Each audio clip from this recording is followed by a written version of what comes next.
É o valor contábil dela? Claro que não. Você vai avaliá-la pela avaliação econômica. Quanto é que ao longo do tempo essa fábrica pode te gerar? É assim que é feito. Então, agora, isso dá margem a muito claro. Isso dá margem a manipulação, tem um monte de variáveis. Inflação, um monte de variáveis. Contrata-se empresas especialistas que fazem essas avaliações. Então, a Litel são as nossas ações da Vale, perdeu 25%. Invepar caiu 16%. Aquele argumento que o Sérgio Salgado levantou tem sentido. Por que a nossa participação, que é igual à OAS, a gente está colocando que vale 2.300, quando a OAS não conseguiu vender a dela por 1.305, 1.35? É uma pergunta. Mas isso aqui tem uma empresa que fez essa conta e chegou a essa conta. Tem que levar em consideração que a OAS está numa situação muito difícil e quem precisando vender, e a gente sabe que toda vez que a gente precisa vender um bem, é a situação da Petrobras, esse bem é desvalorizado no mercado. Se eu sei que você está precisando vender seu carro, você não vale, seu carro não vale nada. Se você está numa situação tranquila, vai vender, se com um bom preço, é diferente. Então a gente não deve vender nada em necessidade. Então o fato de terem dado 1,35 para a OAS não quer dizer necessariamente que a nossa também vale igual. Estão querendo arrancar isso. A OAS está precisando de dinheiro, para qualquer coisa, eles venderiam a parte dela. Olha aqui, FIP Florestal. Por que subiu 306? Está em construção uma nova fábrica. Essa é a fábrica de celulose mais eficiente do mundo. Essa fábrica de Eldorado, fica no Mato Grosso do Sul. O mais rentável do mundo. Eles estão construindo uma segunda fábrica, já está em andamento, máquina comprada. Então, na avaliação econômica, diz que ela vai render muito, ela aumentou aqui. Sete Brasil, já foi falado aqui, veio a zero, perdemos tudo. Norte Energia, Belo Monte, também perdemos. Lembrar que Invepar, Norte Energia e FIP Sonda, com certeza a gente não aprovou. Florestal eu não sei. Não lembro quando foi comprada, não sei. Eu não estava no conselho, não sei. Mas essas outras três aqui, com certeza não. Outra coisa, o pessoal, mas o conselho investiu tanto, o conselho libertino não falou nada. Vocês sabem qual era o limite de investimento da diretoria executiva sem que tenha passado pelo conselho libertino?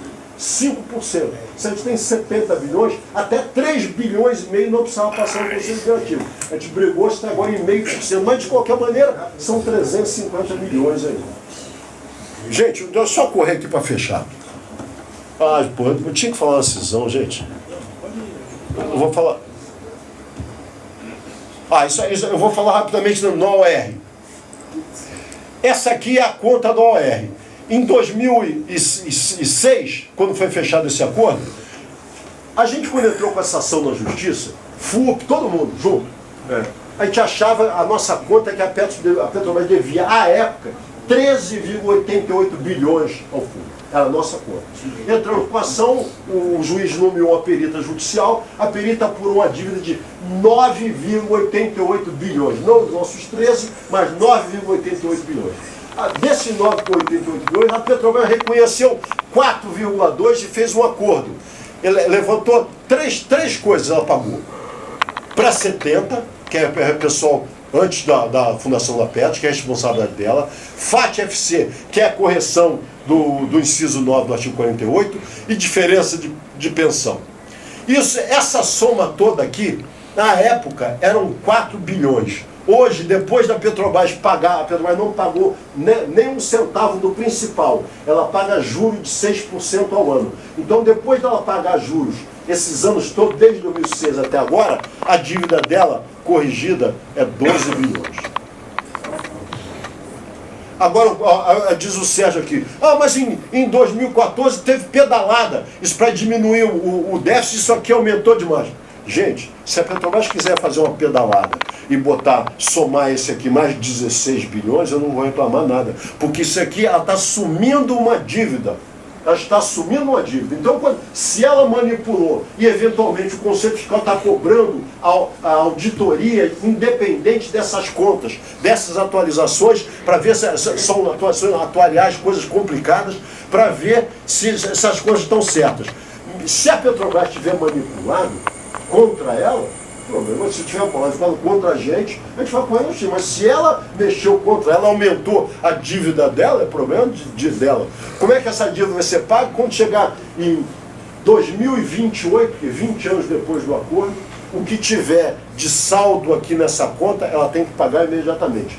Qual é a garantia disso? A gente tinha garantia de NTN, hoje a garantia é barril de petróleo. E é corrigido pelo valor, o petróleo cai e bota mais barril. O barril que o petróleo sobe, bota menos barril, e essa dívida está lastreada assim. Dois desses itens, pré-70 e diferença de pensão, são atuariais. Elas vão se reajustando ao longo do tempo, a gente não tem que se preocupar com elas. Mas essa aqui foi uma dívida financeira, o FAT-FC. Eles pagaram até 2006. E de 2006 até 2015? Tem que pagar. É o que a gente está cobrando aqui. Olha aqui. Qual é a dívida? Aquilo lá era dívida equacionada. Já está a equacionar. 3,5 bilhões, que são o acordo de níveis, aquele 1,3 mais o que está provisionado para as ACAs. FAT-FC é aquilo que de 2006 não foi pago, a partir de 2006 não foi pago. Grupo 78 e 79 foi uma avaliação em 1,1 bilhão pela perita de 2006. A Petrobras não botou um centavo, a gente avaliou hoje que esteja em 2 bilhões. E a ação na vara civil, que eram 9,8 bilhões, ela pagou 4,7, sobram 5,2 valores calculados em 2006. Quando você soma isso aqui, grosseiramente, dá 13,7 bilhões em valores históricos. Lembra que essa dívida que começou aqui em 4,7, depois dela pagar juros 8 anos, 7 anos, ainda já está em 12. Então, essa dívida aqui é muito... Essa é a nossa questão. Para discutir equacionamento de déficit, a gente quer discutir no âmbito da dívida com a Petrobras. Não há discussão de déficit sem discussão de dívida. Vamos ver quem é responsável pelo quê. E quem for responsável vai ter que pagar. Lembro aqui, como bem disse aqui o doutor Dalta, aquilo que a gente já defendia durante a repactuação, fomos absolutamente contra, e dizemos até hoje, quem não repactuou tem um contrato, um instrumento jurídico perfeito, como os advogados gostam de dizer. Ele não pode ser mudado pela reforma da Constituição, a emenda constitucional, porque só uma constituinte, só uma estatuinte é que tem direito de mexer com o direito adquirido. E essa não foi uma estatuinte, foi uma mudança constitucional. Então, é isso que a gente dizia, gente, pelo amor de Deus, a gente tem um contrato assinado. Se a gente assinar um novo contrato, é após a emenda 20. Vai valer tudo que está na emenda 20. Foi o que ele falou aqui. Quem assinou, infelizmente, quem assinou esse contrato, abriu mão daquele direito. Porque o nosso regulamento é muito claro. Ele diz lá qual é o valor da nossa contribuição. Nossa contribuição é fixa. Quem tem contribuição variável é a patrocinadora. Então, essa é a nossa tese e é por isso que a gente vai brigar. Aqui agora equilíbrio, isso aqui não é bobagem. Aqui, a gente está desequilibrado aqui, não está? Na balança, mas a gente tem esse peso pesado que a gente vai jogar na balança pro lado de cá. É isso, essa é a nossa briga, é jogar essa dívida na balança. Aqui a formação do déficit, aqui é a conta da Petrobras. Se tivesse alguma dúvida, tem todo o detalhe aqui, mas não vou falar disso. Auditoria dos investimentos. Obrigado. Auditoria dos investimentos. Eu e o companheiro Brandão, no Conselho Deliberativo, conseguimos aprovar uma auditoria em 70 investimentos de crédito privado que estavam provisionados para perda.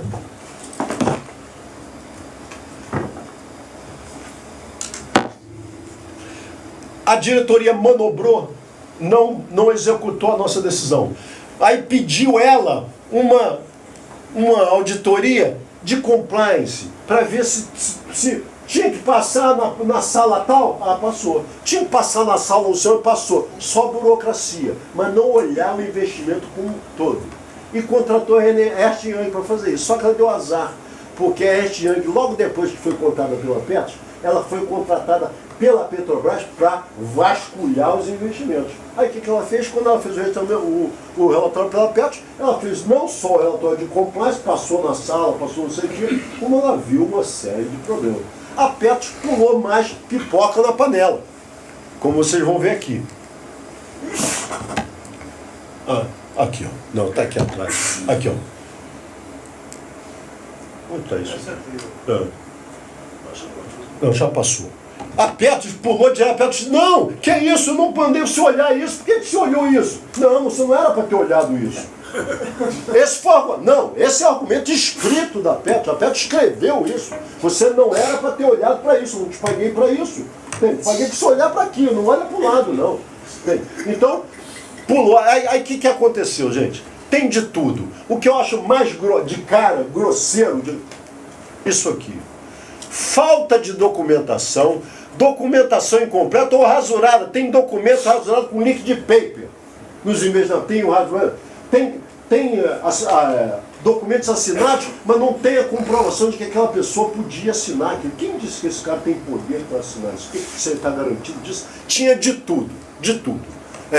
E isso em 70, não foi um investimento, 70 investimentos. O que isso demonstra? Isso demonstra uma tendência de gestão temerária. Agora, os conselhos fiscal deliberativo não tem poder de polícia.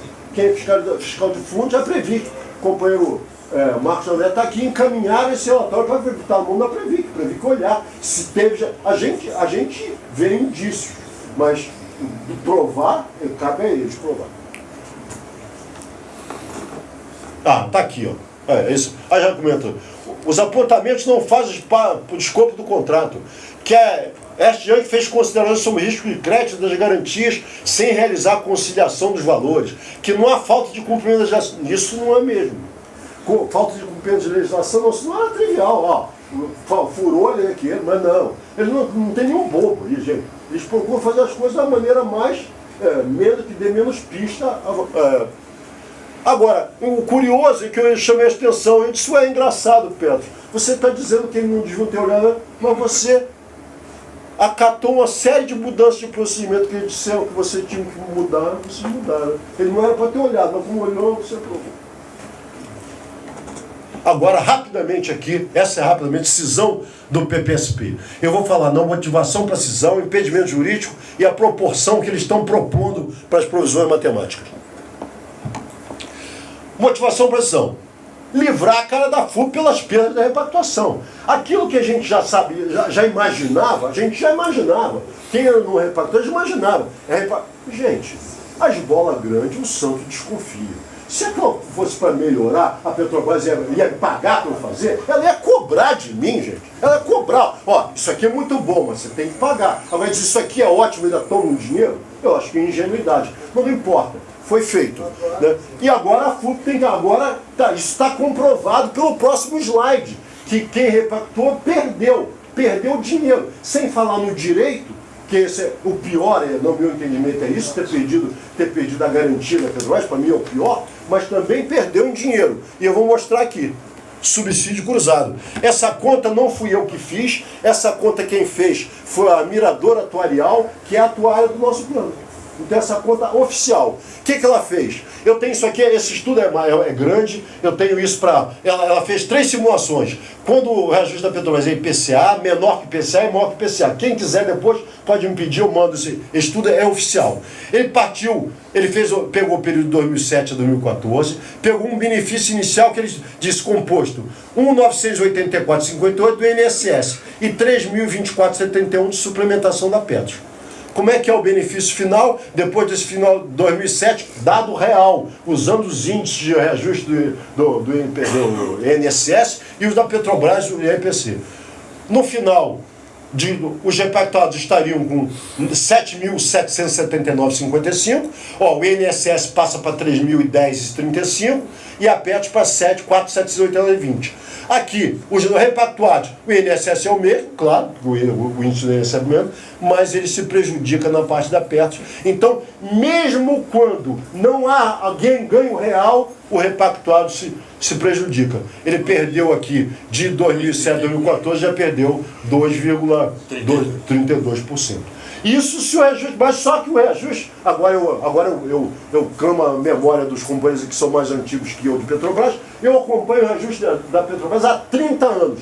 Em um único ano, eu lembro da gente ter tido reajuste menor que o IPCA. Foi em 98, quando ele deu 0 para a categoria e deu 100 para o gerente. Lembram disso? Ele deu 0 para a categoria e 100 para o gerente. Foi o único ano que eu me lembro que a gente teve reajuste abaixo do IPCA. A partir daí a gente sempre teve ganhado. Nos últimos 12 anos do Lula e Dilma, nós tivemos aumento real todos os anos. O Brandão tem essa conta. O Brandão já ganhou na justiça. A diferença entre quem repactou e não repactou, recuperando os aumentos reais todos os anos, dá 53%. É isso que você tomou. 53%. O Brandão já tem a ação dele ganha. Recuperando o reajuste do benefício pelo reajuste da ativa. Dá hoje acumulado 53%. Então pede para ele mandar para mim que eu estou querendo também. Ele já ganhou essa ação. Sérgio, quantos anos? Aí eu quero fazer uma pergunta. Esse sim. Do tempo todo, desde que a gente. Desde que eles. 7 anos. É isso aí. Por quê? Olha aqui, se sem aumento de real já dava 2% de diferença, eu tenho essa conta aqui para aumento real, é piada. Quando tem aumento real, aí coitado, aí os caras ficam não repactuados, os repactuados ficam para trás direto. E finalmente, qual é o impedimento jurídico? O primeiro é falta de previsão legal. A lei que rege os fundos de pensão é a Lei Complementar 109. Ela só prevê cisão de plano no caso de cisão de patrocinadora. A empresa tem um plano, vai dividir em duas, aí faz a cisão do plano. Mas uma empresa que não se cindiu em nada, não existe essa figura jurídica de cindir plano de empresa que não se cindiu. E o segundo, esse aqui eu acho que é o mais complicado, é o fechamento ilegal do plano PPSP em 2002. Isso aqui eu vou me estender um pouquinho nisso. Em 1996, o Conselho de Administração da Petrobras decidiu o seguinte, mandou a Petro fazer o seguinte. Primeiro, desvincular o INSS da suplementação Petro. Extinguir o reajuste pela ativa. Isso nada mais foi que exatamente a reparação. Isso em 96. Foi tentado em torno do ano 2000 pelo Fernando Henrique, não conseguiu porque estávamos todos juntos, inclusive a FUP, derrotamos o PPV. Mas entrou o governo Lula, abriram-se aquelas boquinhas na Petrobras e nos órgãos públicos, e aí nossos ex-companheiros, ex-sindicalistas, porque ex é tudo aquilo que já foi e que não é mais, assumiram as boquinhas e fizeram o trabalho sujo que ele não conseguiu fazer. Desprezando a categoria. Isso não foi só com o petroleiro, não. Ou alguém não lembra que o Lula, logo no início do seu governo, mudou, fez a reforma da Previdência do funcionário público. A primeira grande traição do governo Lula foi a reforma da Previdência do funcionário público, quando criaram essa figura da expectativa. Não é disso, você não tem direito, você tem uma expectativa de direito. Isso só foi conseguido no governo Lula. E aqui, só para lembrar aqui, porque as pessoas às vezes ficam esquecidas, essa política de privatização da Petrobras, essa tentativa de vender 15,4 bilhões de ativos, isso não foi o Temer que definiu não, gente. Isso eu já estava no Conselho de Administração da Petrobras 3 anos atrás e já tinha essa definição. Essa definição de privatização de parte da Petrobras veio. Quem foi que entregou o livro? Não foi o Temer, foi. Então, boa observação. companheiro, escuta, essa política está sendo implementada, o meu número nem mudou. O mesmo número que tinha na Dilma continua o mesmo número, 15 bilhões.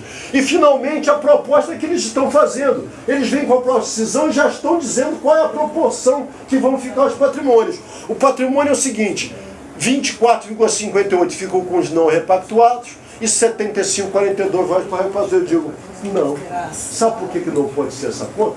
Porque isso aqui, grosseiramente, praticamente, é exatamente a proporção de repactuados e não repactuados.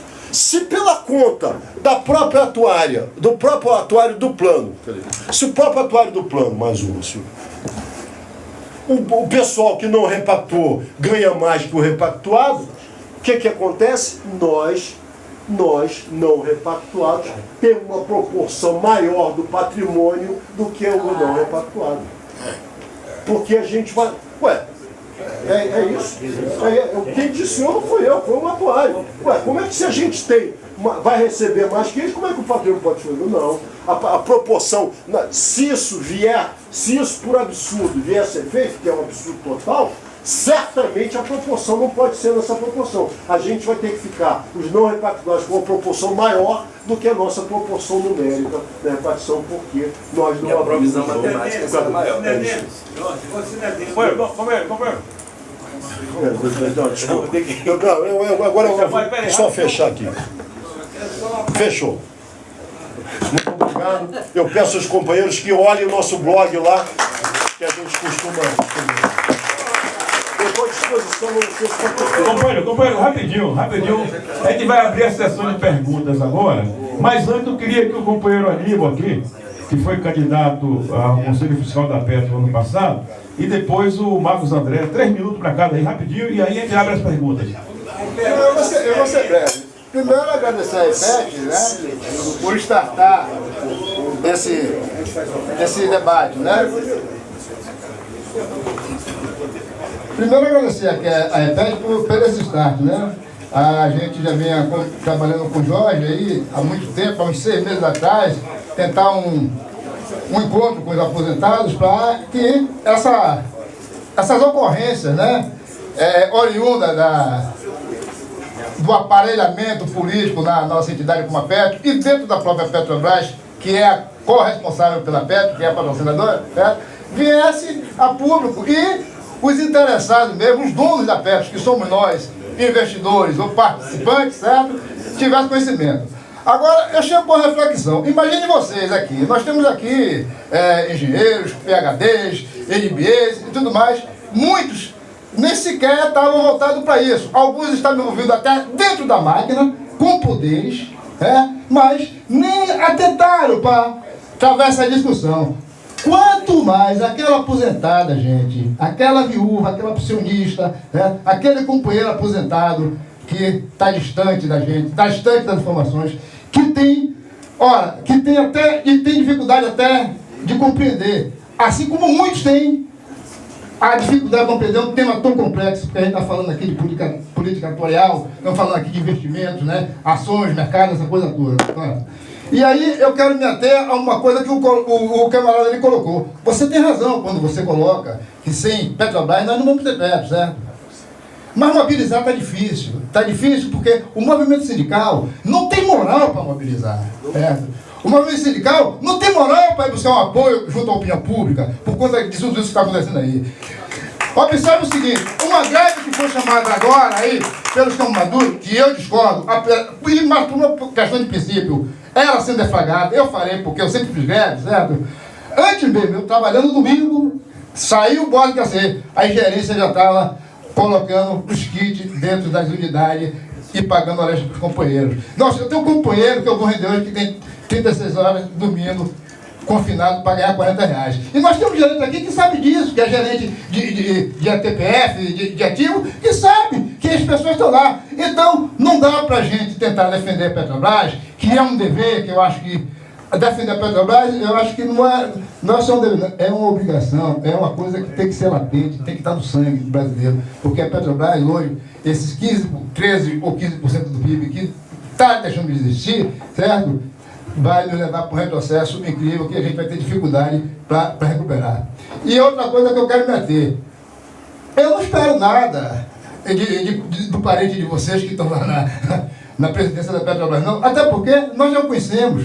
Então, nada que vem do PSDB, desse partido apátrida, lesa pátria, para mim não é novidade. Novidade foi eles encontrarem esse terreno pavimentado de um partido que nós elegemos para não enveredar pela trilha do entreguismo, pela trilha do apartidarismo e pela trilha da subserviência. Então, eu chamo a atenção para isso e vamos aí. E, Cidadino, muito bom que as divergências entre quem defende a Fundação Petro com mais propriedade, com estudo, certo? Está sendo viabilizado a exemplo de Raul ser um consenso e para lá. Isso significa que nós estamos evoluindo. E é isso que eu tenho que deixar para vocês aqui. Vamos unificar nossas forças, nosso pensamento, nos despir do ego, vestir a roupa da humildade, porque é o que nós precisamos, para tentar mitigar, não mitigar o que está vindo aí, certo?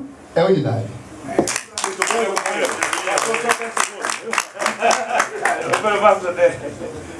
Bom dia, quase boa tarde aos companheiros e companheiras. Começar pelo final da fala do Aníbal. Eu acho que este momento, mais do que nunca, exige de nós unidade. Podemos e devemos sentar, reunir e ter todas as divergências do mundo. É saudável ter divergência. O que nós não podemos é abdicar da nossa unidade. Eu tenho confessado isso publicamente, até achava que neste período de transição, enquanto se debate impeachment e não impeachment, a gente até pudesse contar com alguns ex-companheiros que fizeram a opção governamental. Infelizmente, a realidade não mostra isso. Temos 60 dias já nessa disputa pelo impeachment e eles não aparecem. Acho que ficou claro que estamos sós. E nós é que vamos ter que resolver esse problema. Infelizmente, os companheiros que traíram a nossa confiança não vai voltar. Não podemos ter esperança de que PC, por exemplo, agora que o PT não é mais governo, vai voltar. Porque essa esperança para mim está morta nos últimos 60 dias. Precisamos chamar todos aqueles e aquelas que realmente desejam defender o nosso patrimônio nacional, que vai para além da Petrobras. Porque também a Caixa Econômica está com capital para ser aberto, também os Correios estão para ser vendido. Nós somos estratégicos para esse país. Nós temos que ser liderança nisso. E nisso, não tenho dúvida, a EPET é um protagonista fundamental para liderar a categoria petroleira, para construir a defesa da Petrobras. E nesse sentido, só para não perder a oportunidade, hoje à tarde, às 14 horas, lá na sede da EPET, aqui no Max Center, sala 443, faremos uma reunião. Um dos objetivos é fundarmos o Comitê de Defesa da Petrobras. É fundamental que a gente proteja a Petrobras para que a gente possa continuar sonhando, inclusive em ter Petros. Sobre o Conselho Fiscal, muitos companheiros, eu ouvi pacientemente alguns companheiros acusando o Conselho de nada dizer sobre o que acontece na Petros. Bom, meus companheiros, eu sei que a nossa expectativa, quando a gente vê um problema, é que tem alguém que resolva. Mas, infelizmente, pela nossa legislação, não é o Conselho, muito menos o Fiscal.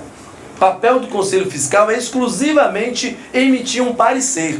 E pasmem, nós, nos últimos 13 anos, não emitimos o parecer rejeitando as contas da Petros por conta do déficit. Não é isso. O Conselho Fiscal, ele é um órgão técnico. Ele verifica se o patrimônio, se a demonstração contábil representa corretamente o patrimônio. Se estiver correto, ainda que o déficit seja o dobro do que está previsto, ela vai indicar pela aprovação. Porque as contas falam a verdade. Se a verdade é ruim, isso não depende do Conselho Fiscal. O que nós estamos dizendo, quando recusamos as contas, não é que o valor está correto ou não. É que a demonstração contábil não representa o patrimônio. E aí tem como exemplo claro, não representa porque o uso indiscriminado do fundo administrativo para patrocinar outros fundos dá conta de que o patrimônio previsto no fundo A não é verdadeiro, porque ele está tirando do fundo administrativo. Isso é que é importante. Quando a gente diz que não pode aprovar essas contas porque um contingente de 3 bilhões não foi conciliado pela auditoria, estamos dizendo que recusamos as contas porque aquele valor não pode ser comprovado. Portanto, ele pode ser maior, menor ou até igual. Mas não há provas nos relatórios contábeis disso. É para isso que a gente precisa entender. Quem aprova as contas da Petros é o Conselho Deliberativo. E nisso nós estamos tranquilos. Os nossos companheiros que estão no Conselho Deliberativo têm todos os anos indicado pela rejeição. Infelizmente, pela falta de unidade do nosso campo, o PC foi eleito. E ele, só no ano passado, é que votou contrário. Esse ano aprovou novamente. Por que ele votou no ano passado? Porque era o ano da eleição dele. Aí ele votou contra. Mas no ano anterior ele tinha votado junto com o patrocinador. E se vocês acham que vai mudar o comportamento da FUP em relação a isso, os companheiros que estão no Conselho Deliberativo viram. Continua exatamente igual. Então eu queria só fazer esse chamado aos companheiros e companheiras à unidade. O companheiro Cinedino vai voar só às 3 horas. Acho que se a gente chegar, almoçar rapidamente, ainda é possível tirar algumas dúvidas lá na nossa reunião. O companheiro está convidado, os demais todos convidados. E esta é a hora da ação. Porque é muito importante a ação judicial. E nós precisamos compreender ela como parte do processo democrático. Mas ela por si só não resolve os nossos problemas. Precisamos da mobilização coletiva. Ok. Muito bem, companheiro. Rapidinho, o companheiro aqui das PES lá de Sergipe Alagoas, né? Pedro, 3 minutos, viu, Pedro? Companheiros, companheiras, boa tarde. Nós não administramos a Petros, não administramos a Petrobras e não temos que pagar o déficit nem o buraco que está na Petrobras e na Petros. Quem tem que pagar, Cinedino foi bem claro aqui, foi os que foram indicados para administrar a Petros e deixaram acontecer tudo isso. Começaram a cavar o buraco para afundar a Petros. Então, para ser rápido, lá em Aracaju, Marcos, já foi criado o comitê, eu faço parte, com o companheiro vice-presidente da associação nova lá, as PES, em defesa da Petrobras, da Petros e do nosso salário e contra o pagamento desse déficit, que nós não temos nada a ver. Nós contribuímos para elevar a Petrobras aonde está, a Petros aonde está, e não fizemos investimentos negativos, nem desviamos nada, nem pagamos nada que não devíamos pagar. Tem uma bomba aqui agora. O Sindicato RJ mandou lá para a associação. A Petrobras já está descontando uma coisa que eu não vi esse tempo todo que eu passei na Petrobras, que estou aposentado, a Petrobras fazer cálculo errado. Em 2009 ele disse que fizeram os cálculos do 13º e houve um erro. E agora está cobrando, já está descontando no contra-cheque de alguns companheiros e vai mandar o boleto para os aposentados, para os pensionistas, para pagar em banco esse valor que foi errado. Isso não existe, companheiro. O tempo eu estou na Petrobras desde 66, me aposentei, continuei no sindicato, continuo hoje nas associações e nunca vi dizer que a Petrobras errou cálculo. Uma hora dessa não vai pagar nem aposentados nem ativos. O companheiro ali foi bem claro. Eu lá em Aracaju senti o marasmo, companheiro, das associações do sindicato e comecei a fustigar o vice-presidente ali dessa associação, as PES, que a gente tinha que fazer qualquer coisa. E já estamos fazendo. Montamos o comitê, já estamos nas rádios lá de Aracaju, tem 2 rádios que nós vamos lá, uma é a rádio do Sindicato dos Funcionários Públicos de Aracaju. E eles estão dando uma atenção a gente, defendendo a Petrobras, falando sobre esse problema das vendas dos poços lá da Petrobras e da Transpetro lá no Porto de Atalaia. Então, companheiro, nós já estamos com faixas no CEP, já estamos com faixa na frente da associação. O Senalba deu espaço lá da frente da sede deles para a gente botar faixa, porque são um pessoal que defende muito a Petrobras. E está discutindo também com o governador de Sergipe, que teve a visita do presidente da Petrobras para ser informado das vendas. E ele, em vez de ir para Brasília conversar com os senadores de Aracaju, com os deputados, ele embarcou de férias. Foi passear e deixou o problema, esquecendo que vai perder rotes, vai ter muito desempregado em Aracaju, e ele não está nem aí para a coisa. Então, companheiros, o companheiro falou uma coisa, aqui a gente tem que se unir, Aníbal. As associações, os sindicatos, e trabalhar também com a sociedade, porque a gente vai precisar da sociedade no momento que a Petrobras estiver aí nos leilões para ser vendida. Muito obrigado. Companheiro, para concluir, faltam 6 minutos, companheiro Taz aí. Desculpa aí, Taz. Bem, isso é fruto de uma observação que eu venho fazendo e eu achei confirmado nesse plenário hoje. É o seguinte, nós temos vários tipos de perda, mas nós temos perdas internas que podem ser facilmente resolvidas por a gente.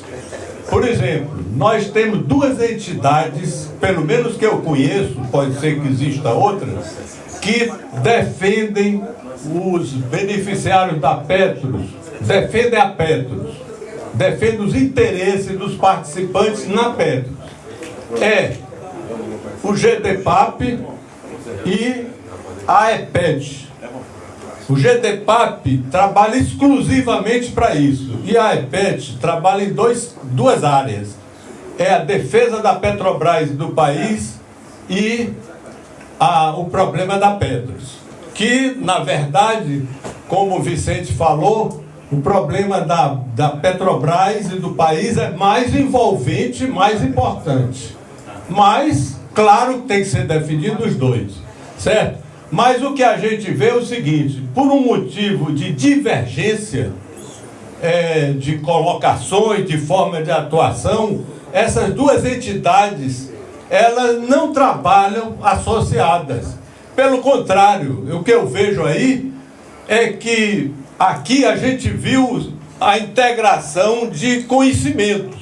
O conhecimento não é característica, não é propriedade de ninguém. O conhecimento, ele está em todas as partes e tem que ser ouvido. Você tem que construir a partir de divergências. Você tem que construir a partir de conhecimentos que são diferentes e às vezes específicos. E aqui ficou claramente isso aqui, quando o Silvio Cidadino falou e como Salgado falou. São conhecimentos complementares que têm que ser usados para a defesa da classe e para a defesa das coisas. Então não pode-se ter o orgulho de os dirigentes infligirem, vamos dizer, indisposições pessoais e as entidades não trabalharem juntas, certo? Então você só ver as duas e as duas separadas, uma criticando a outra, isso é um negócio impossível, isso é um negócio que uma acusa que a outra está fazendo uma desfeita porque não está no pensamento dela e a outra o contrário. Então não existe dono da verdade nem do conhecimento. Eu acho que as pessoas têm que construir a partir de participação e a partir de discussão dos pontos que são divergentes. É a lei da dialética, é a lei você só pode ir para um ponto melhor dessa forma. Brigando os dois, não. Muito bem, companheiro. Obrigado, Teles. Registrar aqui minha desculpa a Zé Carlos, mas todo esse material vai estar disponível na página da EPET. Vamos mandar para os associados da EPET e o pessoal também que deixou o endereço aí na lista. Então, estamos em cima da hora, né, Vasco? Muito obrigado a todos. Boa tarde.